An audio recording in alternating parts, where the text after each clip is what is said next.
നമസ്കാരം. ഇന്നത്തെ എല്ലാ വാർത്തകളും സമഗ്രമായി നോക്കാം. ആദ്യം പ്രധാന തലക്കെട്ടുകൾ. ഡിജിറ്റൽ സർവകലാശാലയിൽ VC നിയമനവുമായി ബന്ധപ്പെട്ട നിയമത്തിൽ ഭേദഗതി വരുത്താൻ സർക്കാർ തയ്യാറെടുക്കുന്നു.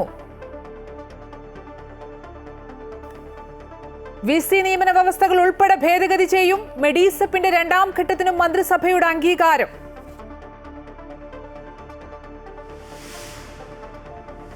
ഫിലിം കോൺക്ലേവിലെ വിവാദ പരാമർശത്തിൽ അടൂർ ഗോപാലകൃഷ്ണനെതിരെ കേസെടുക്കാൻ കഴിയില്ലെന്ന് നിയമോപദേശം.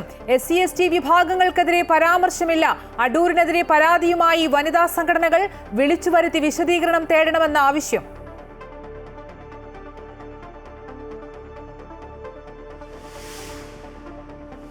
ഉത്തരാഖണ്ഡിലെ മിന്നൽ പ്രളയത്തിൽ രക്ഷാപ്രവർത്തനം ദുഷ്കരം. വെല്ലുവിളിയായി കനത്ത മഴയും മണ്ണിടിച്ചിലും. 100-ലേറെ പേർ അവശിഷ്ടങ്ങൾക്കിടയിൽ കുടുങ്ങിക്കിടക്കുന്നതായി സൂചന. 28 അംഗ മലയാളി സംഘം സുരക്ഷിതർ. ഹിമാചലിലും മേഘവിസ്ഫോടനം.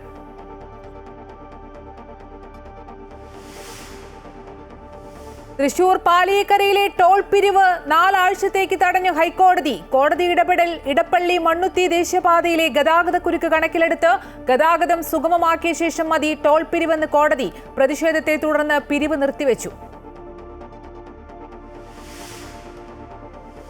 ISL പ്രതിസന്ധിക്ക് പിന്നാലെ കേരള ബ്ലാസ്റ്റേഴ്സിലും സാലറി കട്ട്. നടപടി 30 മുതൽ 50% വരെ. ബ്ലാസ്റ്റേഴ്സ് അടക്കം 8 ക്ലബ്ബുകളുമായി അഖിലേന്ത്യാ ഫുട്ബോൾ ഫെഡറേഷൻ നാളെ ചർച്ച നടത്തും.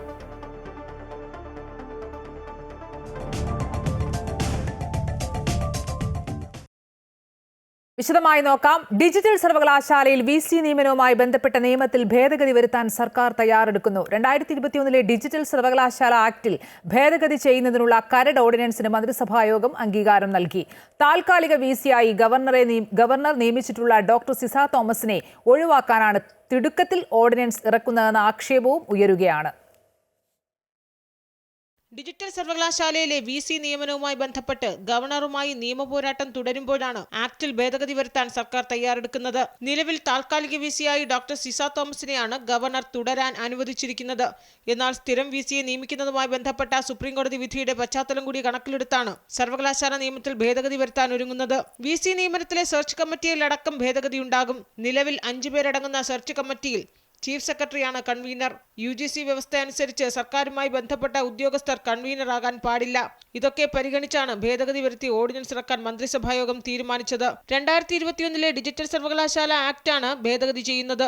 2018 UGC ചട്ടങ്ങൾക്കും സമീപകാലത്തുണ്ടായ കോടതി ഉത്തരവുകൾക്കും അനുസൃതമായി ഭേദഗതി ചെയ്യുന്നതിനുള്ള കരട് ഓർഡിനൻസാണ് മന്ത്രിസഭ അംഗീകരിച്ചത്. അതേസമയം ഡിജിറ്റൽ സർവകലാശാലയിൽ സുപ്രീംകോടതി വിധി പ്രകാരം 6 മാസത്തേക്ക് ഗവർണർ നിയമിച്ച ഡോക്ടർ സിസ തോമസ് സർക്കാരുമായി നിയമപോരാട്ടം നടത്തുന്ന ഉദ്യോഗസ്ഥയാണ്. സിസ തോമസിനെ ഒഴിവാക്കുക എന്ന ലക്ഷ്യം കൂടി അതിവേഗത്തിലുള്ള ഓർഡിനൻസിന് പിന്നിലുണ്ട്. എന്നാൽ ഗവർണർ ഓർഡിനൻസിൽ ഒപ്പിട്ടാൽ മാത്രമേ നിയമമാകുകയുള്ളൂ. ഇക്കാര്യത്തിൽ ഗവർണറുടെ നിലപാട് വീണ്ടും നിർണായകമാകുന്നു. അമൃത ന്യൂസ്, തിരുവനന്തപുരം. സിനിമാ കോൺക്ലേവിലെ വേദിയിൽ നടത്തിയ പരാമർശത്തിൽ അടൂർ ഗോപാലകൃഷ്ണനെതിരെ കേസെടുക്കില്ല. കേസെടുക്കേണ്ട സാഹചര്യമില്ലെന്ന് പോലീസിന് നിയമോപദേശം ലഭിച്ചു. സാമൂഹ്യ പ്രവർത്തകനായ ദിനുവയിലാണ് പരാതി നൽകിയിരുന്നത്.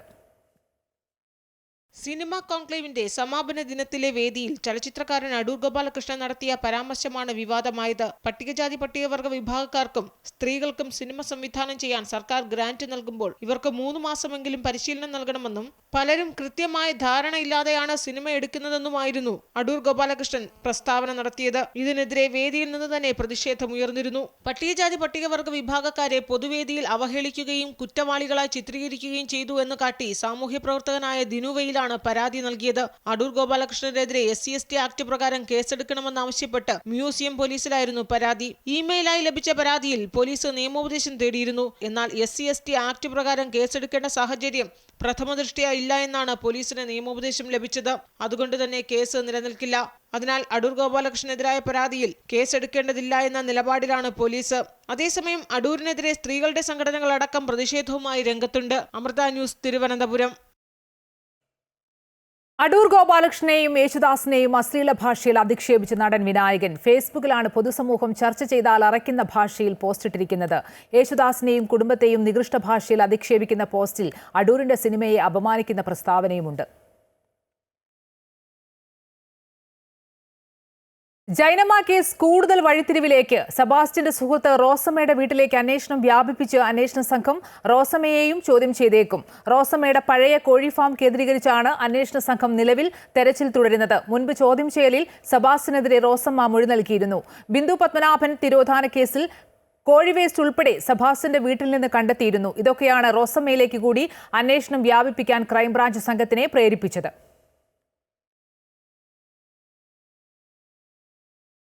ധർമ്മസ്ഥലയിൽ നിർണായക തെളിവുകൾ പുറത്തുവരുന്നു. 3-ാം പോയിന്റിൽ 3 അസ്ഥികൂടങ്ങൾ കണ്ടെത്തിയതായി റിപ്പോർട്ട്. അന്വേഷണ സംഘം സ്ഥിരീകരിച്ചിട്ടില്ല. അതിനിടെ SIT പ്രത്യേക യോഗം ചേർന്നു. വിവരങ്ങളുമായി വിനേഷ് കുമാർ ചേരുന്നുണ്ട്.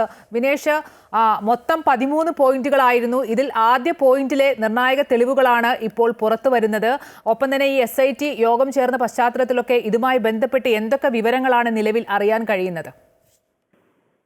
നമ്മൾ ഈ കഴിഞ്ഞ ദിവസങ്ങളിൽ 13 പോയിന്റുകളിലാണ് കഴിഞ്ഞ ദിവസങ്ങളിൽ പരിശോധന നടത്തിയത്. പക്ഷേ അത് പൂർണ്ണമായിരുന്നില്ല. അവിടെ നിന്നാണിപ്പോൾ, ആ പോയിന്റുകളിൽ നിന്നാണിപ്പോൾ 3 അസ്ഥികൂടം കൂടെ ലഭിച്ചു എന്നുള്ള ഏറ്റവും പുതിയ വിവരം പുറത്തു വരുന്നത്. പക്ഷേ അത് കഴിഞ്ഞ ദിവസങ്ങളിൽ ഇക്കാര്യം SIT സ്ഥിരീകരിച്ചിരുന്നില്ല. പ്രത്യേക അന്വേഷണ സംഘം ഇത് സംബന്ധിച്ചൊരു വിവരവും നൽകിയിരുന്നില്ല. എന്നാൽ ഇന്ന് അടിയന്തര യോഗം ചേർന്നിരുന്നു. ഈ അടിയന്തര യോഗത്തിൽ ഇത്തരത്തിൽ അസ്ഥികൂടം ലഭിച്ചതുമായി ബന്ധപ്പെട്ടുകൊണ്ടുള്ള ചർച്ചകൾ ഉണ്ടായിരുന്നു. അതായത് ഒരു പോയിന്റിൽ നിന്ന് 3 ഇടത്തു നിന്നായി അസ്ഥികൂടം ലഭിച്ചിട്ടുണ്ട്. അതിൽ തലയോട്ടിയുള്ളതും ഇല്ലാത്തതും മായ അസ്ഥികളാണ് ഇപ്പോൾ ലഭിച്ചിട്ടുള്ളത്. അവിടെ തന്നെ കൂടുതൽ പരിശോധന വീണ്ടും നടത്തേണ്ടി വരും എന്നുള്ളൊരു നിഗമനത്തിൽ എത്തിച്ചേർന്നിട്ടുണ്ട്. കാരണം ഇപ്പോൾ മഴ തൽക്കാലത്തേക്ക് ഒഴിഞ്ഞിട്ടുണ്ട്. അതുകൊണ്ട് തന്നെ വലിയ പ്രശ്നമില്ലാതെ, അത്ര ദുഷ്കരമല്ല ഇപ്പോൾ ദൗത്യം. ഈ ഒരു സാഹചര്യത്തിൽ ദൗത്യം കുറച്ചുകൂടെ ഊർജിതമാക്കാൻ തന്നെയാണ് ഈ സംഘത്തിന്റെ, പ്രത്യേക അന്വേഷണ സംഘത്തിന്റെ തീരുമാനം. റവന്യൂ, ഫോറൻസിക്, അതുപോലെ തന്നെ വനം വകുപ്പ് ഉദ്യോഗസ്ഥരെല്ലാം ഉണ്ട്. ഒപ്പം തന്നെ ഇതിന്റെ ഈ പോയിന്റ് ചെയ്യാത്ത സ്ഥലങ്ങളുണ്ട്. അവിടെ കഴിഞ്ഞ ദിവസം അവിടുന്ന് പരിശോധന നടത്തിയപ്പോൾ അവിടെ നിന്ന് കുറെ അസ്ഥികൾ കണ്ടെത്തിയിരുന്നു. അവിടെ കൂടി മാർക്ക് ചെയ്ത് പോയിന്റ് 13 എന്നുള്ളത് കൂടുതൽ സ്ഥലങ്ങളിലേക്ക് വ്യാപിപ്പിക്കാൻ കൂടി പ്രത്യേക അന്വേഷണ സംഘം തീരുമാനിച്ചിട്ടുണ്ട്. ഇത് ദൃക്സാക്ഷിയായ ക്ഷേത്ര മുൻ പരിചാരകന്റെ നിർദ്ദേശത്വം, അല്ലെങ്കിൽ അദ്ദേഹം കാണിച്ചു കൊടുത്ത സ്ഥലത്താണ് ഇത്തരത്തിൽ മാർക്ക് ചെയ്തിട്ടുള്ളത്. ഇത് കൂടുതൽ സ്ഥലങ്ങളിലേക്ക് ഈ പരിശോധന വ്യാപിപ്പിക്കാൻ തന്നെയാണ് പ്രത്യേക അന്വേഷണ സംഘത്തിന്റെ തീരുമാനം. അമ്പിളി, ധർമ്മസ്ഥലയിൽ നിർണായക തെളിവുകൾ പുറത്തുവരികയാണ്. 3-ാം പോയിന്റിൽ 3 അസ്ഥികൂടങ്ങൾ കണ്ടെത്തിയതായി റിപ്പോർട്ട്. കൂടുതൽ വിശദാംശങ്ങൾ നൽകുകയായിരുന്നു വിനേഷ് കുമാർ. തൃശൂർ പാലിയേക്കര ടോൾ പ്ലാസയിലെ ടോൾ പിരിവ് 1 മാസത്തേക്ക് നിർത്തിവെക്കാൻ ഹൈക്കോടതിയുടെ ഉത്തരവ്. അടിപ്പാത നിർമ്മാണത്തെ തുടർന്ന് മണ്ണുത്തി ഇടപ്പള്ളി ദേശീയപാതയിൽ ഗതാഗതക്കുരുക്ക് രൂക്ഷമായതിനെ തുടർന്നാണ് കോടതി നടപടി. വിവിധ സംഘടനകളുടെ പ്രതിഷേധത്തെ തുടർന്ന് കോടതി ഉത്തരവിന്റെ പകർപ്പ് ലഭിക്കുന്നതിന് മുൻപേ തന്നെ ടോൾ പിരിവ് നിർത്തിവെച്ചു. ചരിത്രപരമായ തീരുമാനമാണ് പാലിയേക്കര ടോൾ പ്ലാസയിലെ ടോൾ പിരിവ് 1 മാസത്തേക്ക് നിർത്തിക്കൊണ്ട് ഹൈക്കോടതി നടപ്പിലാക്കിയത്. പുതുക്കാട്, പേരാമ്പ്ര, മുരിങ്ങൂർ, കൊരട്ടി, ചിറങ്ങര തുടങ്ങി 5 ഇടങ്ങളിൽ അടിപ്പാത നിർമ്മാണത്തെ തുടർന്ന് മണിക്കൂറുകൾ നീളുന്ന ഗതാഗതക്കുരുക്കാണ് യാത്രക്കാർക്ക് അനുഭവപ്പെടുന്നത്. പലകുറി ഹൈക്കോടതി സമയം അനുവദിച്ചിട്ടും പ്രശ്നം പരിഹാരമാകാത്തതിനെ തുടർന്ന് 4 ആഴ്ച ടോൾ പിരിവ് തന്നെ നിർത്തിവെക്കാനുള്ള കടുത്ത തീരുമാനം ഹൈക്കോടതി സ്വീകരിക്കുകയായിരുന്നു. ഹൈക്കോടതി വിധി ജനങ്ങളുടെ വിജയമാണെന്ന ഹർജിക്കാരൻ ഷാജി കോടംകണ്ടത്ത് പറഞ്ഞു. യാത്രക്കാർക്ക് മധുരം നൽകിയാണ് പ്രതിഷേധക്കാർ സന്തോഷം പങ്കുവച്ചത്. ഈ സർക്കാർ പറഞ്ഞാലും ഭരണകൂടങ്ങൾ പറഞ്ഞാലും എല്ലാവരോടും നീതി നിഷേധിച്ച ഒരു നടപടിയാണ് ഈ ടോൾ കമ്പനിയും ഈ ദേശീയപാത അതോറിറ്റിയും ചെയ്തത്. അതിനെതിരെയുള്ള ഒരു ശക്തമായ താക്കീതാണ് ഇത്. സാധാരണക്കാരെ യാത്രക്കാർക്കുള്ള വിധിയാണ്. കുറച്ചു കാലത്തേക്കെങ്കിലും ടോൾ പിരിവ് നിർത്തിവെച്ചതിന്റെ സന്തോഷം യാത്രികരും പങ്കുവച്ചു. ഇന്നലെ ഈ റോഡുകൾ അത്രയും മോശമായിട്ടുള്ള റോഡുകളാണ്, ഗട്ടർ റോഡുകളാണ്. ഞങ്ങൾക്ക് സ്ഥിരം ഇങ്ങനെ യാത്ര ചെയ്യുന്ന സമയത്ത് വലിയ ബുദ്ധിമുട്ടാണ്. കുറേ ബ്ലോക്ക് ഉണ്ടാക്കുകയാണ്. അപ്പോൾ ഒരു രീതിയിൽ നമുക്ക് കടന്നു പോകാൻ പറ്റില്ല. ഇത് വളരെ മോശമല്ലേ? ഹൈക്കോടതി ഉത്തരവുണ്ടായിട്ട് പോലും ഇപ്പോൾ ഒരു വണ്ടികൾ പിടിച്ചിരുന്നത് വളരെ മോശമല്ലേ? അപ്പോൾ അവർ നമ്മളെ തല്ലാൻ വരിക. വിവിധ സംഘടനകളുടെ പ്രതിഷേധത്തെ തുടർന്ന് ഉത്തരവിന്റെ പകർപ്പ് ലഭിക്കുന്നതിന് മുൻപ് തന്നെ ടോൾ പിരിവ് അവസാനിപ്പിക്കുകയായിരുന്നു. അമൃത ന്യൂസ്, തൃശൂർ. തൃശൂർ പാലിയേക്കര ടോൾ പ്ലാസയിൽ പോലീസ് ഉദ്യോഗസ്ഥനെ ആക്രമിച്ച social media influencer Revanth Babu പിടിയിൽ. വരന്തരപ്പള്ളി സ്വദേശി രേവന്ത് ബാബു ഇന്നലെ രാത്രിയാണ് പോലീസ് ഉദ്യോഗസ്ഥനെ ആക്രമിച്ചത്. രാത്രി 12 മണിയോടെ ഇയാൾ ടോൾ പ്ലാസയിലെത്തി വാഹനങ്ങൾ കടത്തിവിടുകയും സമീപത്ത് പാർക്ക് ചെയ്തിരുന്ന വാഹനങ്ങളുടെ താക്കോൽ ഊരിയെടുക്കുകയും ചെയ്യുകയായിരുന്നു. വിവരമറിഞ്ഞെത്തിയ ഹൈവേ പോലീസ് രേവന്തിനെ തടയാൻ ശ്രമിക്കുന്നതിനിടയിൽ വിഷ്ണു എന്ന ഉദ്യോഗസ്ഥന്റെ നെറ്റിയിൽ മർദ്ദിച്ച് പരിക്കേൽപ്പിക്കുകയായിരുന്നു. രേവന്തിനെതിരെ ജാമ്യമില്ലാ വകുപ്പ് പ്രകാരം പുതുക്കാട് പോലീസ് കേസെടുത്തു. രേവന്ത് മദ്യപിച്ചിരുന്നതായും മെഡിക്കൽ പരിശോധനയ്ക്ക് വിസമ്മതിച്ചതായും പോലീസ്. സംഭവത്തിന്റെ ദൃശ്യങ്ങളും പുറത്തുവന്നു.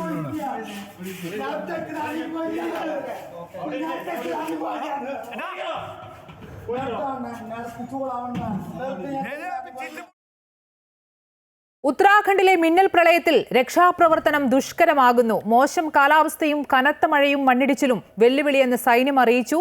100-ലേറെ പേരെയും 10 സൈനികരെയും കാണാതായെന്നാണ് സൂചന. പ്രളയത്തിൽ കാണാതായവരെക്കുറിച്ചുള്ള കൃത്യമായ കണക്കുകളില്ലെന്നാണ് വിവരം. സൈന്യവും ITBP, NDRF, SDRF സംഘങ്ങളും സ്ഥലത്തെത്തി രക്ഷാപ്രവർത്തനം ഏകോപിപ്പിക്കുകയാണ്. ഇതുവരെ 130 പേരെ അപകട സ്ഥലത്തു നിന്നും വിവിധ സേനകൾ രക്ഷപ്പെടുത്തി. മണ്ണിനടിയിൽ കുടുങ്ങിയവർക്കായി തിരച്ചിൽ നടത്താൻ കെഡാവർ നായ്ക്കളെ ഡൽഹിയിൽ നിന്ന് എത്തിച്ചേക്കും. കൂടുതൽ സൈന്യം രക്ഷാദൌത്യത്തിനായി ധരലിയിലെത്തും. ഉത്തരാഖണ്ഡിൽ 3 ജില്ലകളിൽ റെഡ് അലർട്ടാണ് നിലവിൽ. ഹരിദ്വാർ ഡെറാഡൂൺ റെയിൽപാതയിൽ ഗതാഗതം മുടങ്ങി. പ്രധാനമന്ത്രിയും ആഭ്യന്തരമന്ത്രിയും സ്ഥിതിഗതികൾ വിലയിരുത്തി. ആവശ്യമായ സഹായം പ്രധാനമന്ത്രി വാഗ്ദാനം ചെയ്തിട്ടുണ്ട്. പ്രധാനമന്ത്രിയുമായി സംസാരിച്ച ശേഷം ഉത്തരാഖണ്ഡ് മുഖ്യമന്ത്രി പുഷ്കർ സിംഗ് ധാമി ധരാലിയിലെത്തി സാഹചര്യങ്ങൾ വിലയിരുത്തി. വിവിധ വിഭാഗങ്ങളുമായി ചർച്ചയും നടത്തി. ഇതിനു പിന്നാലെ അദ്ദേഹം ദുരന്തബാധിത മേഖലകൾ സന്ദർശിച്ചു. അതേസമയം ഉത്തരാഖണ്ഡിലേത് മേഘവിസ്ഫോടനമല്ലെന്ന് റിപ്പോർട്ട്. ചൊവ്വാഴ്ചയുണ്ടായ മിന്നൽ പ്രളയത്തിന് കാരണം കൂറ്റൻ ഹിമാനിയോ ഹിമതടാകമോ തകർന്നതാണെന്നാണ് മെറ്റീരിയോളജിക്കൽ സാറ്റലൈറ്റ് ഡേറ്റകളുടെ വിവരമുദ്ധരിച്ച് വിദഗ്ധർ ചൂണ്ടിക്കാണിക്കുന്നത്. അപകടമുണ്ടായ 24 മണിക്കൂർ സമയപരിധിയിൽ ഹർസിലിൽ 6.5 മില്ലിമീറ്ററും ഭട്വരിയിൽ 11 മില്ലിമീറ്ററും മാത്രമാണ് മഴ പെയ്തത്. ഇത് മേഘവിസ്ഫോടനമുണ്ടായാൽ പെയ്യുന്ന മഴയുടെ അളവിലും വളരെ കുറവാണെന്ന് ശാസ്ത്രജ്ഞർ വ്യക്തമാക്കുന്നു. ധരാലി ഗ്രാമത്തിന് മുകൾ ഭാഗത്തായി 2 ഹിമതടാകങ്ങളുടെ സാന്നിധ്യമുണ്ടെന്ന് സാറ്റലൈറ്റ് ചിത്രങ്ങളെ അടിസ്ഥാനമാക്കി കണ്ടെത്തലുണ്ട്. ധരാലി ഗ്രാമത്തിന്റെ പകുതിയിലേറെയും മിന്നൽ പ്രളയത്തിൽ ഒലിച്ചുപോയി. ഹോട്ടലുകളും ഹോം സ്റ്റേകളും വീടുകളും അടക്കം പ്രളയത്തിൽ തകർന്നു. News desk Amrita news. തീർത്ഥാടനത്തിന് പോയ മലയാളി സംഘം ഉത്തരാഖണ്ഡിലെ മിന്നൽ പ്രളയത്തിൽ കുടുങ്ങി. കൊച്ചി സ്വദേശികളടങ്ങുന്ന 28 സംഘമാണ് കുടുങ്ങിയത്. ഇവർ സുരക്ഷിതരാണെന്ന അറിയിപ്പ് ലഭിച്ചതായി കുടുംബാംഗങ്ങൾ പറഞ്ഞു. ചാർധാം തീർത്ഥാടനത്തിനായി പോയ മലയാളി സംഘമാണ് ഉത്തരാഖണ്ഡിലെ മിന്നൽ പ്രളയത്തിൽ കുടുങ്ങിയത്. തൃപ്പൂണിത്തുറ സ്വദേശികളായ നാരായണൻ നായർ, ഭാര്യ ശ്രീദേവി പിള്ള എന്നിവരടങ്ങുന്ന സംഘമാണ് കുടുങ്ങിയത്. ഇന്നലെ രാവിലെ 8:30 ഇവർ വീട്ടിലേക്ക് വിളിച്ചിരുന്നു. ഉത്തരകാശിയിൽ നിന്നും ഗംഗോത്രിയിലേക്ക് പോകുന്നതായി വിവരം അറിയിച്ചിരുന്നു. പിന്നീട് ഇവരെ ബന്ധപ്പെടാൻ സാധിച്ചില്ലെന്ന് കുടുംബാംഗങ്ങൾ പറഞ്ഞു. ഉത്തരകാശിയിൽ നിന്ന് ഇന്നലെ രാവിലെ 8:30 അവിടുന്ന് നേരെ ഗംഗോത്രിയിലേക്ക് പുറപ്പെട്ടു. ഗംഗോത്രിയിൽ പോകുന്ന വഴിക്കാണ് അവർ വിളിച്ച് 8:30 കഴിഞ്ഞപ്പോഴാണ് ഏകദേശം 8:30 കഴിഞ്ഞപ്പോഴാണ് വീട്ടിൽ മക്കളുമായിട്ട് സംസാരിച്ചത്. അപ്പോൾ അവർ പറഞ്ഞത് പിന്നെ ഞങ്ങൾ ഗംഗോത്രിയിലേക്ക് പോവുകയാണ്, ഉച്ചയോടുകൂടി അവിടെ എത്തും എന്ന് പറഞ്ഞു. പക്ഷേ ഇതിനിടയിൽ അവർ ഇടയ്ക്കൊക്കെ ഇറങ്ങിയിട്ടുണ്ടോയെന്ന് അറിയില്ല, കാണാനൊക്കെ ആയിട്ട് ഇറങ്ങിയിട്ടുണ്ടാവാം. മലയാളി സംഘം സുരക്ഷിതരാണെന്ന വിവരം ലഭിച്ചതായി കുടുംബാംഗങ്ങൾ വ്യക്തമാക്കി. സൈന്യവും അവിടുത്തെ മലയാളി സമാജം പ്രവർത്തകരുമാണ് ഇക്കാര്യം കുടുംബത്തെ അറിയിച്ചത്. അവർ സേഫാണ്, പക്ഷേ ബസ്സിൽ കുടുങ്ങിക്കിടക്കുകയാണ്. ആ ഏരിയയിലേക്ക് ആർക്കും പോകാനൊന്നും പറ്റത്തില്ല. കാര്യം എന്ന് വെച്ചാൽ എല്ലാവരും 55 വയസ്സ് കഴിഞ്ഞവരാണ് കൂടുതൽ ആളുകളും. തൃപ്പൂണിത്തുറ സ്വദേശികളടക്കം 28 മലയാളികളാണ് തീർത്ഥാടക സംഘത്തിലുണ്ടായിരുന്നത്. ഇതിൽ 20 പേർ മുംബൈയിൽ സ്ഥിരതാമസക്കാരാണ്. തിരുവനന്തപുരം, കായംകുളം എന്നിവിടങ്ങളിൽ നിന്നുള്ളവരാണ് ബാക്കിയുള്ളവരെന്നാണ് വിവരം. അമൃത ന്യൂസ്, കൊച്ചി. സംസ്ഥാനത്ത് അതിതീവ്ര മഴ തുടരുമെന്ന് കേന്ദ്ര കാലാവസ്ഥാ വകുപ്പ്. കണ്ണൂർ, കാസർഗോഡ് ജില്ലകളിൽ റെഡ് അലർട്ടും മലപ്പുറം, കോഴിക്കോട്, വയനാട് ജില്ലകളിൽ ഓറഞ്ച് അലർട്ടുമാണ്. സംസ്ഥാനത്ത് അടുത്ത 3 മണിക്കൂറിൽ എല്ലാ ജില്ലകളിലും മഴയുണ്ടാകുമെന്ന് കാലാവസ്ഥാ വകുപ്പ് അറിയിച്ചിട്ടുണ്ട്. മലവെള്ളപ്പാച്ചിൽ, ഉരുൾപൊട്ടൽ എന്നിവയുണ്ടാകാൻ സാധ്യതയുള്ളതിനാൽ മലയോര മേഖലയിലുള്ള ജനങ്ങൾക്ക് ജാഗ്രതാ നിർദ്ദേശം നൽകിയിട്ടുണ്ട്. മത്സ്യബന്ധനത്തിനും വിലക്കുണ്ട്. വരും മണിക്കൂറിൽ അതിശക്തമായ മഴയ്ക്കും 40 കിലോമീറ്റർ വരെ വേഗതയിലുള്ള ശക്തമായ കാറ്റിനും സാധ്യതയുണ്ടെന്നാണ് കേന്ദ്ര കാലാവസ്ഥാ വകുപ്പ് അറിയിച്ചിട്ടുള്ളത്. ഇതേ തുടർന്ന് കണ്ണൂർ, കാസർഗോഡ് ജില്ലകളിൽ റെഡ് അലർട്ടും മലപ്പുറം, കോഴിക്കോട്, വയനാട് ജില്ലകളിൽ ഓറഞ്ച് അലർട്ടും പ്രഖ്യാപിച്ചിട്ടുണ്ട്. എറണാകുളം, ഇടുക്കി, തൃശൂർ, പാലക്കാട് ജില്ലകളിൽ യെല്ലോ അലർട്ടും നിലനിൽക്കുന്നുണ്ട്. കണ്ണൂർ, കാസർഗോഡ്, തൃശൂർ ജില്ലകളിലെ വിദ്യാഭ്യാസ സ്ഥാപനങ്ങൾക്ക് അവധിയാണ്. മലയോര മേഖലയിലും തീരപ്രദേശത്തും ജാഗ്രതാ നിർദ്ദേശം നൽകിയിട്ടുണ്ട്. മണ്ണിടിച്ചിലിന് സാധ്യതയുള്ള മേഖലകളിൽ നിന്ന് മാറി താമസിക്കണമെന്നും നിർദ്ദേശം നൽകിയിട്ടുണ്ട്. കണ്ണൂരിൽ ഖനനത്തിനും വിലക്ക് ഏർപ്പെടുത്തിയിട്ടുണ്ട്. ഉയർന്ന തിരമാലയ്ക്കും കടലാക്രമണത്തിനും സാധ്യതയുണ്ടെന്ന് സമുദ്രസ്ഥിതി പഠന ഗവേഷണ കേന്ദ്രം അറിയിച്ചു. ഈ സാഹചര്യത്തിൽ നാളെ അർദ്ധരാത്രി വരെ കേരള തീരത്ത് മത്സ്യബന്ധനത്തിന് വിലക്ക് ഏർപ്പെടുത്തിയിട്ടുണ്ട്. വിവിധ ബ്യൂറോകൾക്കൊപ്പം അമൃത ന്യൂസ്, കോഴിക്കോട്. റിപ്പോ നിരക്ക് മാറ്റമില്ലാതെ തുടരും. റിപ്പോ നിരക്ക് 5.5% തുടരുമെന്ന് RBI അറിയിച്ചു. റിസർവ് ബാങ്ക് ഗവർണർ സഞ്ജയ് മൽഹോത്രയുടെ നേതൃത്വത്തിലുള്ള റിസർവ് ബാങ്കിന്റെ മോണിറ്ററി പോളിസി കമ്മിറ്റി യോഗത്തിലാണ് തീരുമാനം. റിപ്പോ നിരക്കിൽ കഴിഞ്ഞ തവണ 0.5% കുറവ് വരുത്തിയ സാഹചര്യത്തിലാണ് ഇത്തവണ അതേപടി നിലനിർത്താൻ MPC യോഗം തീരുമാനിച്ചത്. പണപ്പെരുപ്പം കുറയുന്ന സാഹചര്യമാണ് ഇപ്പോൾ വിപണിയിൽ. അമേരിക്കൻ പ്രസിഡന്റ് ഡൊണാൾഡ് ട്രംപിന്റെ താരിഫ് ഭീഷണികൾക്കിടയിലാണ് RBI തീരുമാനം. ഹ്രസ്വകാല ദീർഘകാല പണപ്പെരുപ്പം RBIയുടെ ക്ഷമതാ പരിധിക്കുള്ളിലാണ്. ഭക്ഷ്യ പണപ്പെരുപ്പം കുറയുന്ന സാഹചര്യമാണുള്ളത്. സാമ്പത്തിക വളർച്ചയെ പിന്തുണയ്ക്കാൻ കേന്ദ്ര ബാങ്കിന് ഇത് കൂടുതൽ അവസരം നൽകുന്നതായും RBI ഗവർണർ വ്യക്തമാക്കി. വയനാട് CPMലെ വിഭാഗീയതയിൽ നേതാക്കൾക്കെതിരെ വീണ്ടും നടപടി. മുതിർന്ന നേതാവ് AV ജയനെ ബ്രാഞ്ചിലേക്ക് തരം താഴ്ത്തി. സാമ്പത്തിക ക്രമക്കേട് ഉന്നയിച്ച് ലോക്കൽ കമ്മിറ്റിയിലേക്ക് തരം താഴ്ത്തിയത് വിവാദമായിരിക്കെയാണ് വീണ്ടും നടപടിയുണ്ടായത്. വയനാട് CPMൽ വിഭാഗീയതയെന്ന പരസ്യ പ്രസ്താവനയിലാണ് നടപടി. കണിയാമ്പറ്റയിലെ 5 ലോക്കൽ കമ്മിറ്റി അംഗങ്ങളെയും ബ്രാഞ്ചിലേക്ക് തരം താഴ്ത്തിയിട്ടുണ്ട്. കർഷക സംഘം ജില്ലാ പ്രസിഡന്റും പുൽപ്പള്ളി ഏരിയ കമ്മിറ്റി അംഗവുമായ AV ജയനെ പാലിയേറ്റീവ് കെയർ നടത്തിപ്പുമായി ബന്ധപ്പെട്ടുള്ള സാമ്പത്തിക ക്രമക്കേട് ആരോപിച്ചാണ് നേരത്തെ ലോക്കൽ കമ്മിറ്റിയിലേക്ക് തരം താഴ്ത്തിയത്. വിഷയത്തിൽ അന്വേഷണ കമ്മീഷനെ വെച്ച CPM റിപ്പോർട്ടിന് പിന്നാലെ നടപടിയെടുക്കുകയായിരുന്നു.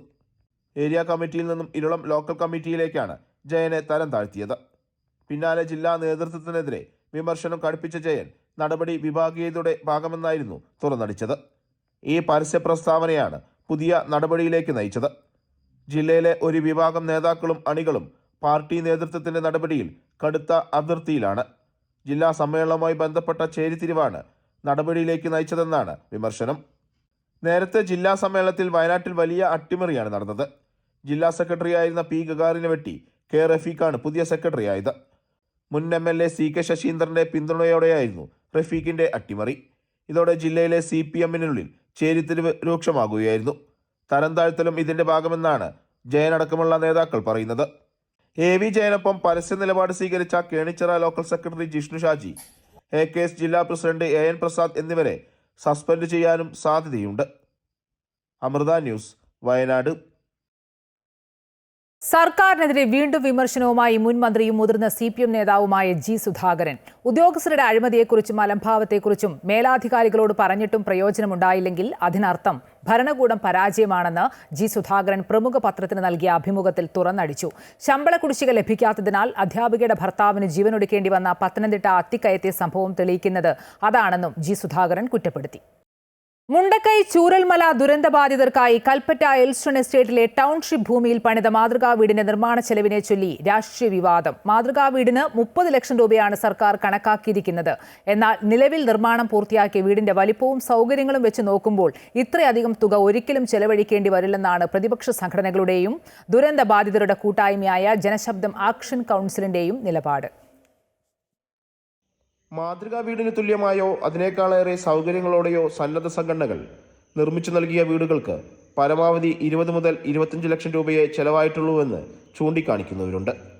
അത്യാവശ്യം സൗകര്യങ്ങളോടുകൂടിയ വീടിന് പരമാവധി 1800 രൂപയാണ് ഒരു ചതുരശ്ര അടിക്ക് ചിലവ്.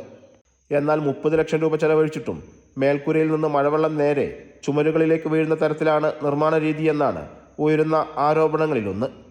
അതുപോലെ തന്നെ നിർമ്മാണ പ്രവർത്തനങ്ങൾ, ഇവിടെ നിർമ്മാണ പ്രവർത്തനങ്ങൾ നടക്കുന്നത് കുറച്ചുകൂടി അതിൻ്റെ രൂപകൽപ്പനയൊക്കെ മാറ്റിക്കൊണ്ട് അതിൻ്റെ അടിത്തറ, ഞങ്ങൾ എല്ലാവരും പറഞ്ഞ പോലെ തന്നെ അടിത്തറ നന്നായി ചെയ്തിട്ടുണ്ട്. പക്ഷേ അതിന് ഉപയോഗിച്ച മെറ്റീരിയലിൻ്റെ ഗുണം കുറച്ചുകൂടി അപ്ഡേറ്റഡ് ആകണം. അതുപോലെ മുൻവശത്ത് അതിൻ്റെ എലിവേഷനിലുള്ള മാറ്റം വരുത്തണം. കാരണം ഒരു കുടിലാണെങ്കിലും സന്തോഷമാണ്, പക്ഷേ ഇവിടെ ഒരു കുടിൽ കെട്ടാനല്ല, കൃത്യമായിട്ട് നല്ല മനോഹരമായിട്ടുള്ള ഒരു നിർമ്മിതിക്കുള്ള പണം ഉണ്ട്. ആ പണം കൃത്യമായിട്ട് ഉപയോഗിക്കണം എന്നാണ് ഞങ്ങൾക്ക് പറയാനുള്ളത്. ജനശബ്ദ ആക്ഷൻ കൗൺസിലിൽ ഇക്കാര്യത്തിൽ പറയാനുള്ളത്. രണ്ടാം നിലയിലേക്ക് വീടിനുള്ളിൽ നിന്ന് ചവിട്ടുപടി വേണമെന്ന ആവശ്യം പരിഗണിച്ചില്ല. എന്നാൽ പണി പൂർത്തിയായ ദിവസം മന്ത്രി K രാജനൊപ്പം എത്തിയ ദുരന്തബാധിതർ മാതൃകാ വീടിന്റെ നിർമ്മാണ രീതിയിലും സൗകര്യങ്ങളിലും സംതൃപ്തി രേഖപ്പെടുത്തുകയും ചെയ്തിരുന്നു. എന്നാൽ വിവാദങ്ങൾ ഉയർന്ന പശ്ചാത്തലത്തിൽ മറ്റു വീടുകളുടെ നിർമ്മാണ രീതി മാറ്റണമെന്ന ആവശ്യം ഉയർത്തുകയാണ് ദുരന്തബാധിതരുടെ കൂട്ടായ്മ. അമൃത ന്യൂസ്, വയനാട്. തിരുവനന്തപുരം മെഡിക്കൽ കോളേജിലെ ശസ്ത്രക്രിയാ പ്രതിസന്ധികൾ തുറന്നു പറഞ്ഞ യൂറോളജി വിഭാഗം മേധാവി ഡോക്ടർ ഹാരിസ് അവധിയിൽ തുടരുന്നു. കടുത്ത മാനസിക സംഘർഷത്തെ തുടർന്നാണ് ഡോക്ടർ അവധിയിൽ പ്രവേശിച്ചത്. യൂറോളജി വിഭാഗം മേധാവിയുടെ താൽക്കാലിക ചുമതല ഡോക്ടർ സാജുവിന് നൽകിക്കൊണ്ടാണ് ഡോക്ടർ ഹാരിസ് അവധിയിൽ പ്രവേശിച്ചത്. കാരണം കാണിക്കൽ നോട്ടീസിന് മറുപടി നൽകും മുമ്പ് വിദഗ്ധ സമിതി റിപ്പോർട്ടിന്റെ പകർപ്പ് അദ്ദേഹം ആവശ്യപ്പെട്ടേക്കും. വിദഗ്ധ സമിതിയുടെ കണ്ടെത്തലുകൾ എന്ന പേരിലാണ് ഡോക്ടർ ഹാരിസിന് കാരണം കാണിക്കൽ നോട്ടീസ് നൽകിയത്. എന്നാൽ ഡോക്ടർ വെളിപ്പെടുത്തിയ പ്രതിസന്ധികൾ ശരിവെക്കുന്നതാണ് വിദഗ്ധ സമിതിയുടെ report. Kozhikode Naduvannur government higher secondary സ്കൂളിൽ റാഗിംഗ് നടന്നതായി പരാതി. ചിരിക്കരുതെന്ന് താക്കീത് നൽകിയിട്ടും ചിരിച്ചതിനെ തുടർന്ന് സീനിയർ വിദ്യാർത്ഥികൾ +1 വിദ്യാർത്ഥികളെ മർദ്ദിക്കുകയായിരുന്നു എന്നാണ് പരാതി. കുറ്റക്കാർക്കെതിരെ കർശന നടപടി സ്വീകരിക്കണമെന്ന് മർദ്ദനമേറ്റ കുട്ടിയുടെ മാതാവ് ആവശ്യപ്പെട്ടു. നടുവണ്ണൂർ ഗവൺമെന്റ് ഹയർ സെക്കൻഡറി സ്കൂളിലെ പ്രവേശനോത്സവ ദിവസം +2 വിദ്യാർത്ഥികൾ 2 +1 വിദ്യാർത്ഥികളോട് പേന കയ്യിൽ പിടിച്ച് പാട്ടുപാടാൻ പറഞ്ഞിരുന്നു. ഇതിനുശേഷം ചിരിക്കരുതെന്ന് പറഞ്ഞിട്ടും ചിരിച്ചതാണ് സീനിയർ വിദ്യാർത്ഥികളെ ചൊടിപ്പിച്ചത്. ചിരിച്ചതിന്റെ പ്രതികാരമായി ഇൻസ്റ്റഗ്രാമിൽ ജൂനിയർ വിദ്യാർത്ഥികളുടെ ചിത്രങ്ങൾ പങ്കുവച്ചിരുന്നു. പോസ്റ്റിന് താഴെ കമന്റ് ഇട്ടതിനെ തുടർന്ന് ഉച്ചയോടെ സ്കൂൾ കോമ്പൗണ്ടിൽ വെച്ച് സീനിയർ വിദ്യാർത്ഥികൾ ആക്രമിക്കുകയായിരുന്നുവെന്നാണ് പരാതിയിൽ പറയുന്നത്. കുട്ടികളിൽ ഒരാളുടെ കണ്ണിന് സാരമായ പരിക്കേറ്റിട്ടുണ്ട്. പരിക്കേറ്റ വിദ്യാർത്ഥികളിൽ ഒരാളെ കോഴിക്കോട് മെഡിക്കൽ കോളേജ് ആശുപത്രിയിൽ പ്രവേശിപ്പിച്ചു. സംഭവത്തിൽ കർശന നടപടി വേണമെന്ന് കുട്ടിയുടെ അമ്മ ദീപ ആവശ്യപ്പെട്ടു. അങ്ങനെ ഒന്ന് ചിരിച്ചു പോയി എന്നാ പറഞ്ഞത്. പിന്നെ ഇവൻ ചിരിക്കാണ്ട് നിന്നോലെ, അപ്പോൾ ഷർട്ടിന്റെ കോളറയ്ക്ക് കുത്തിപ്പിടിച്ചിട്ട് പിന്നെ അടിക്കാൻ നോക്കിയപ്പോൾ ഇവന്റെ കമ്പനിക്കാരനുണ്ടായിരുന്നു, ഓൻ ഇടപെട്ട് അവൻ പറഞ്ഞ് ഇവനെ അടിക്കരുതെന്ന് പറഞ്ഞപ്പോൾ അവനെ അടിച്ച് തള്ളിയിട്ട് പുറത്ത് ഷർട്ട് കീറിയിട്ട് ഒരു വലിയൊരു മുറിവുണ്ട് ഇപ്പോൾ ചെറിയോന്. അപ്പോൾ ഇവൻ പിടിച്ച് മാറ്റിയപ്പോൾ പിന്നെ ഇവനെ കൈകൊണ്ട് ഇടിച്ചതാണെന്നാണ് പറഞ്ഞത്. കണ്ണിന് നല്ല പരിക്കുണ്ട്. സംഭവത്തിൽ ബാലുശ്ശേരി സ്റ്റേഷനിൽ പരാതി നൽകിയതായി സ്കൂൾ പ്രിൻസിപ്പാൾ EK ഷാമിലി പ്രതികരിച്ചു. അമൃത ന്യൂസ്, കോഴിക്കോട്. പത്തനംതിട്ട നാറാണമൂഴിയിൽ അധ്യാപികയുടെ ഭർത്താവ് ജീവനൊടുക്കിയ സംഭവത്തിൽ പ്രധാന അധ്യാപികയെ സസ്പെൻഡ് ചെയ്യില്ലെന്ന് സ്കൂൾ മാനേജ്മെന്റ്. ജില്ലാ വിദ്യാഭ്യാസ ഓഫീസിലെ ഉദ്യോഗസ്ഥർക്കുണ്ടായ വീഴ്ച പ്രധാന അധ്യാപികയ്ക്ക് മേൽ കെട്ടിവെക്കുകയാണെന്നും വിദ്യാഭ്യാസ വകുപ്പിന്റെ തീരുമാനത്തിനെതിരെ നിയമ നടപടി സ്വീകരിക്കുമെന്നും മാനേജ്മെന്റ് വ്യക്തമാക്കി. എയ്ഡഡ് സ്കൂളിലെ അധ്യാപിക ലേഖ രവീന്ദ്രന്റെ ഭർത്താവ് ഷിജോ വീട്ടി ആത്മഹത്യ ചെയ്ത സംഭവത്തിൽ സ്കൂൾ പ്രഥമാധ്യാപികയ്ക്കെതിരെ നടപടിയെടുക്കാൻ വിദ്യാഭ്യാസ വകുപ്പ് സ്കൂൾ മാനേജ്മെന്റിന് നിർദ്ദേശം നൽകിയിരുന്നു. ഈ നിർദ്ദേശം തള്ളിയാണ് മാനേജ്മെന്റ് ഇപ്പോൾ രംഗത്തെത്തിയിരിക്കുന്നത്. ലേഖ രവീന്ദ്രന് 14 വർഷത്തെ ശമ്പളമടക്കം ആനുകൂല്യങ്ങൾ നൽകാൻ ഹൈക്കോടതി വിധിച്ചിരുന്നു. കഴിഞ്ഞ വർഷം സെപ്റ്റംബറിൽ വന്ന വിധിയിൽ 2 മാസത്തിനകം നടപടികൾ പൂർത്തിയാക്കണമെന്നും കോടതി നിർദ്ദേശിച്ചിരുന്നു. എന്നാൽ 2025 ജനുവരി അവസാനമാണ് ജില്ലാ വിദ്യാഭ്യാസ ഓഫീസിൽ നിന്ന് ഉത്തരവിറങ്ങിയത്. അതിനുശേഷം അടിസ്ഥാന ശമ്പളം മാത്രം 6 മാസത്തേക്ക് നൽകി. കുടിശ്ശിക കൂടി ലഭിക്കണമെങ്കിൽ DE ഓഫീസിൽ നിന്ന് ഒതന്റിഫിക്കേഷൻ നൽകണമായിരുന്നു. ഇക്കാര്യത്തിന് പലവട്ടം കത്ത് നൽകിയിട്ടും നടപടി വൈകിപ്പിച്ചെന്ന് സ്കൂൾ മാനേജ്മെന്റ് പറയുന്നു. ഒടുവിൽ ഇക്കഴിഞ്ഞ ശനിയാഴ്ചയാണ് ഒതന്റിഫിക്കേഷൻ നൽകിയത്. ഷിജോ ജീവനൊടുക്കിയതിന്റെ അടുത്ത ദിവസം നാറാണമൂഴി സെന്റ് ജോസഫ് സ്കൂൾ പ്രഥമാധ്യാപികയെ സമ്മർദ്ദം ചെലുത്തി പുതിയൊരു കത്ത് DD വാങ്ങി. ഒതന്റിഫിക്കേഷൻ നടപടി വൈകിയ വീഴ്ചയെല്ലാം പ്രഥമാധ്യാപികയുടെ മേൽ കെട്ടിവയ്ക്കാനാണ് ഉദ്യോഗസ്ഥർ ശ്രമിച്ചതെന്നും സ്കൂൾ മാനേജ്മെന്റ് ആരോപിക്കുന്നു. DD പ്രഥമാധ്യാപികയിൽ നിന്നും എഴുതി വാങ്ങിയ കത്തിന്റെ പകർപ്പ് മാനേജ്മെന്റ് പുറത്തുവിട്ടു. പ്രഥമ അധ്യാപികയായ അഞ്ജു അടുത്തിടെ മാത്രമാണ് ആ തസ്തികയിലെത്തിയത്. നിയമപരമായി നീങ്ങി പ്രഥമാധ്യാപികയ്ക്ക് സംരക്ഷണം തീർക്കാനാണ് മാനേജ്മെന്റ് തീരുമാനം. DE ഓഫീസ് ഉദ്യോഗസ്ഥർക്കെതിരെ മരിച്ച ഷിജോയുടെ കുടുംബം വീണ്ടും ഹൈക്കോടതിയിൽ പോകുന്നുണ്ട്. അതിൽ കക്ഷി ചേർന്ന് അവരുടെ നിരപരാധിത്വം തെളിയിക്കാനാണ് സ്കൂൾ അധികൃതരുടെ നീക്കം. അമൃത ന്യൂസ്, പത്തനംതിട്ട. പത്തനംതിട്ട പുല്ലാട് ഭാര്യയെ കുത്തിക്കൊലപ്പെടുത്തിയ കേസിൽ പ്രതിയായ ഭർത്താവ് പിടിയിൽ. സംഭവശേഷം ഒളിവിൽ പോയ പ്രതി ജയകുമാർ 4ാം ദിവസമാണ് പിടിയിലാകുന്നത്. തിരുവല്ല നഗരത്തിൽ നിന്ന് സ്പെഷ്യൽ ബ്രാഞ്ച് ഉദ്യോഗസ്ഥരാണ് ജയകുമാറിനെ പിടികൂടിയത്. ഭാര്യ ശ്യാമയെ കൂടാതെ ഭാര്യ പിതാവ് ശശി, പിതൃസഹോദരി രാധാമണി എന്നിവരെയും ജയകുമാർ കുത്തിയിരുന്നു. ഇവർ കോട്ടയം മെഡിക്കൽ കോളേജ് ആശുപത്രിയിൽ ചികിത്സയിലാണ്. മൂന്നാർ പെട്ടിമുടി ദുരന്തത്തിന് 5 ആണ്ട്. 2020 ഓഗസ്റ്റ് 6-ാം തീയതി രാത്രി 10:30-യോടെയാണ് പെട്ടിമുടിയിൽ 70 പേരുടെ ജീവൻ കവർന്ന ഉരുൾപൊട്ടലുണ്ടായത്. ദുരന്തത്തിൽ നിന്നും രക്ഷപ്പെട്ടത് 11 പേർ മാത്രമായിരുന്നു. പച്ചവിരിച്ച തേയിലക്കാടുകൾ നിറഞ്ഞ മലയടിവാരത്തെ ഒരുപറ്റം തോട്ടം തൊഴിലാളി കുടുംബങ്ങളുടെ സ്വർഗമായിരുന്നു മൂന്നാർ പെട്ടിമുടി. പരിമിതികൾക്ക് നടുവിലും കരിങ്കൽ ഭിത്തികൾ വേർതിരിച്ച കൊച്ചുമുറിക്കുള്ളിൽ വലിയ സ്വപ്നങ്ങൾ അവർ കണ്ടിരുന്നു. എന്നാൽ അവരെയും അവരുടെ സ്വപ്നങ്ങളെയും ഒരു തെളിവ് പോലും അവശേഷിപ്പിക്കാതെ ദുരന്തം കവർന്നെടുത്തിട്ട് 5 വർഷം തികയുന്നു.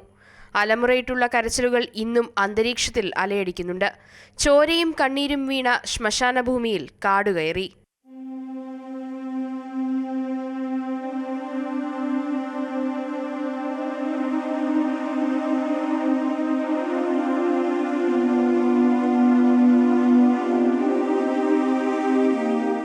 2020 ഓഗസ്റ്റ് 6-ാം തീയതി രാത്രി 10:30-യോടെയാണ് പെട്ടിമുടിയിൽ ഉരുൾപൊട്ടലുണ്ടായത്.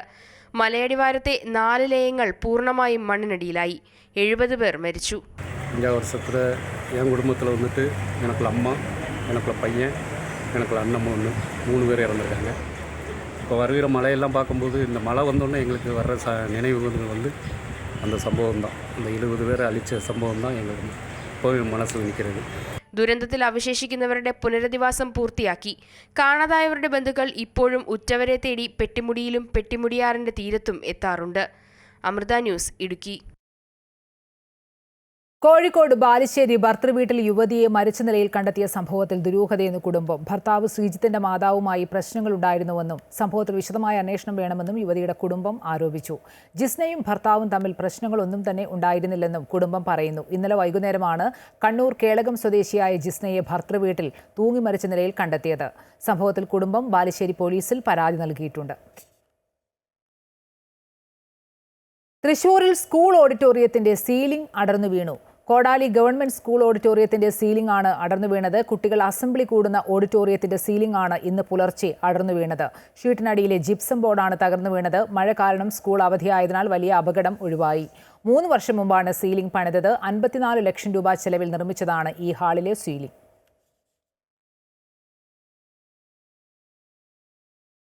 കാസർഗോഡ് ഇരിയണ്ണിയിൽ ഇരുമ്പുകൂട് തകർത്ത് പുലി നായയെ കടിച്ചുകൊന്നു. ഓലത്തുകര ഗോപാലൻ നായരുടെ വീട്ടിലാണ് പുലി എത്തിയത്. ഇരുമ്പുകൂടിന്റെ അടിവശം തകർത്താണ് പുലി നായയെ പിടികൂടിയത്. വീട്ടിൽ നിന്ന് 1/2 കിലോമീറ്റർ അകലെയായി കവുങ്ങിൻ തോട്ടത്തിൽ പാതി ഭക്ഷിച്ച നിലയിൽ ജർമ്മൻ ഷെപ്പേർഡ് ഇനത്തിൽപ്പെട്ട നായയുടെ ജഡം കണ്ടെത്തി. പുലർച്ചെ 3 മണിയോടെയായിരുന്നു സംഭവമെന്ന് വീട്ടുകാർ പറഞ്ഞു. RRT സംഘം നടത്തിയ പരിശോധനയിൽ വീടിന്റെ പരിസരങ്ങളിലായി പുലിയുടെ കാൽപ്പാടുകളും നായയെ വലിച്ചിഴച്ചു കൊണ്ടുപോയതിന്റെ അടയാളങ്ങളും കണ്ടെത്തി. പ്രദേശത്ത് ക്യാമറ സ്ഥാപിക്കാനുള്ള ഒരുക്കത്തിലാണ് RRT സംഘം. ഇടുക്കി ചിന്നക്കനാലിൽ വീണ്ടും കാട്ടാനാക്രമണം. സിംഗുകണ്ടത്ത് ചക്കക്കൊമ്പൻ വീട് തകർത്തു. സിംഗുകണ്ടം നടുവിൽ മറിയക്കുട്ടിയുടെ വീടാണ് ആന തകർത്തത്. മറിയക്കുട്ടി ആശുപത്രിയിലായതിനാൽ വീടിന് കാവൽ കിടക്കാനെത്തിയ രാജരത്നം എന്നയാൾ ഓടി രക്ഷപ്പെടുകയായിരുന്നു. ഇയാൾ ഓടിയതിന് തൊട്ടു പിന്നാലെയാണ് കാട്ടാന വീട് തകർത്തത്. പുലർച്ചെ 3 മണിയോടെയായിരുന്നു കാട്ടാനയുടെ ആക്രമണം. ആലപ്പുഴ കിടങ്ങറയിൽ 6 കിലോ കഞ്ചാവുമായി യുവാക്കൾ അറസ്റ്റിൽ. പുളിങ്കുന്ന് കായൽപ്പുറം സ്വദേശികളായ റിനോജ്, മാർട്ടിൻ എന്നിവരെയാണ് രാമങ്കരി പോലീസ് പിടികൂടിയത്. കിടങ്ങറ പാലത്തിന് താഴെ നിന്നാണ് ഇരുവരും പിടിയിലായത്. പുളിങ്കുന്ന് സ്വദേശികളാണെങ്കിലും ചങ്ങനാശ്ശേരി, ഹൈദരാബാദ് എന്നിവിടങ്ങളിലാണ് ഇരുവരും താമസിക്കുന്നത്. ചർച്ച കൂടാതെ വോട്ടർ പട്ടിക പരിഷ്കരണ ബില്ല് പാസാക്കിയതിൽ പ്രതിപക്ഷം പാർലമെന്റിന് പുറത്ത് പ്രതിഷേധ പ്രകടനം നടത്തി. പ്രിയങ്ക ഗാന്ധി, മല്ലികാർജ്ജുൻ ഖർഗെ, അഖിലേഷ് യാദവ് തുടങ്ങിയ നേതാക്കൾ നേതൃത്വം നൽകി. കേരളത്തിൽ നിന്നുള്ള കോൺഗ്രസ് എംപിമാരും പ്രതിഷേധത്തിൽ പങ്കെടുത്തു.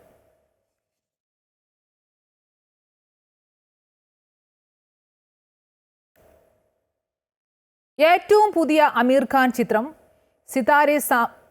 സിതാരെ സമീൻ പരിൽ അഭിനയിച്ച മലയാളി താരം ഗോപികൃഷ്ണൻ വർമ്മയെ പരിചയപ്പെടാം. ശാരീരിക മാനസിക വെല്ലുവിളികൾ നേരിടുന്നവരുടെ കഥ പറയുന്ന ചിത്രത്തിലെ ഗുഡു എന്ന കഥാപാത്രത്തെയാണ് ഗോപികൃഷ്ണൻ അവതരിപ്പിച്ചത്. ഈ ചിത്രത്തിന് പിന്നാലെ രാജ്യാന്തര ചിത്രത്തിൽ അഭിനയിക്കാനുള്ള തയ്യാറെടുപ്പിലാണിപ്പോൾ ഗോപികൃഷ്ണൻ.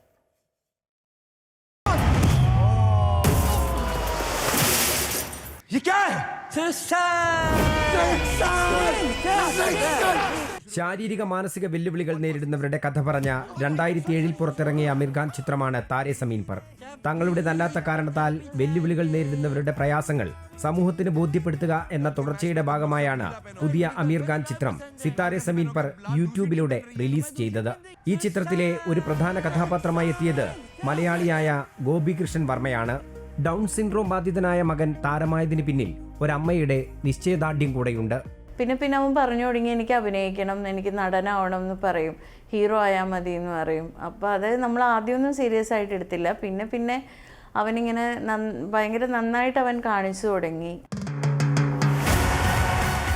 മലയാളം, തമിഴ്, ഹിന്ദി സിനിമകൾക്ക് പുറമെ ഇന്തോ വിയറ്റ്നാം സാംസ്കാരിക പാരമ്പര്യത്തിന് സമർപ്പിച്ചുകൊണ്ട് ഇന്ത്യ ബുക്ക് ഓഫ് റെക്കോർഡ്സ് നിർമ്മിക്കുന്ന ലോകത്തെ പ്രഥമ അന്തർദേശീയ ചലച്ചിത്രത്തിൽ അഭിനയിക്കാനുള്ള തയ്യാറെടുപ്പിലാണ് ഗോപി. ഇന്തോ വിയറ്റ്നാം ഒരു പ്രോജക്റ്റ് ഉണ്ട്, ഒരു ഇന്റർനാഷണൽ മൂവിയാണ്. അതിൽ ഗോപികൃഷ്ണന് വേണ്ടി സത്യം പറഞ്ഞാൽ അവരൊരു ക്യാരക്ടർ ക്രിയേറ്റ് ചെയ്ത പോലെയാണ് അവർ പറഞ്ഞത്.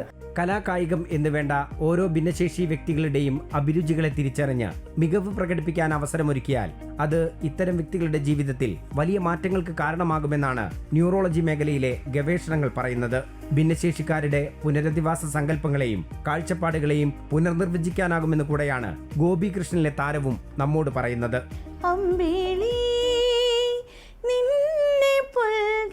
ഗായികയായ അമ്മ രഞ്ജിനി വർമ്മയുടെയും അച്ഛൻ കിഷോർ അനിയന്റെയും ത്യാഗപൂർണമായ സമർപ്പണത്തിന്റെ ഫലം കൂടെയാണ് ഈ താരം. ക്യാമറാമാൻ അമർജിത് കൽപ്പറ്റയ്ക്കൊപ്പം MM രാഗേഷ്, അമൃത ന്യൂസ്, കോഴിക്കോട്.